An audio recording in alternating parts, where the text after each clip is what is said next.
આખા ગુજરાત અને સૌરાષ્ટ્રને હચમચાવી દેનાર એક ઘટના સામે આવી છે।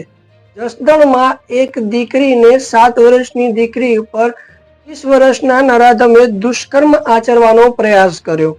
જ્યારે તેમાં નિષ્ફળ જાય છે ત્યારે દીકરીના ગુપ્તાંગમાં 1 ફૂટનો સળિયો ઘુસાડી દે છે।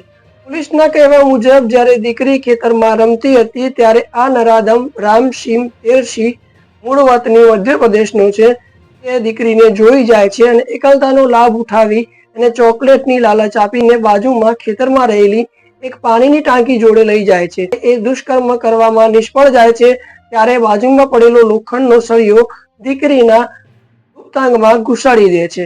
અત્યારે તેને પોલીસ કસ્ટડીમાં લઈ લેવામાં આવ્યો છે।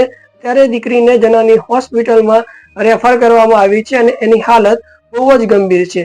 આ કૃત્ય પછી દીકરીની હાલત અને માનસિક રીતે એના પર શું વીતશે એ તો એ દીકરી જ કહી શકે।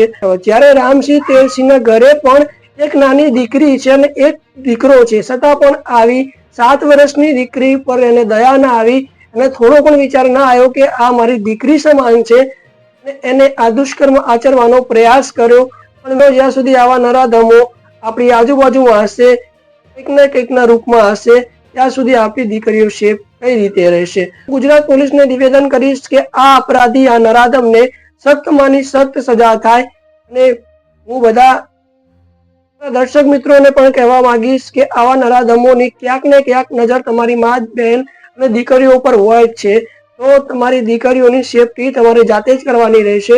કારણ કે આવા નરાધમો ખાલી મોકાની રાહ જોઈને બેઠા હોય છે અને મોકો મળતા જ આવા કૃત્યને અંજામ આપે છે। આવા રામસિંહ તેરસિંહ જેવા અપરાધીઓ, આવા રામસિંહ તેરસિંહ જેવા નરાધમો રાહ જોઈને જ બેઠા હોય છે। અને મિત્રો, કમેન્ટ કરો કે ના કરો, પણ ગુજરાત પોલીસને આની નીચે ટેગ કરો કે આ નરાધમને છેવટે ને છેવટે ભારે અને સખ્તને સખત સજા થાય।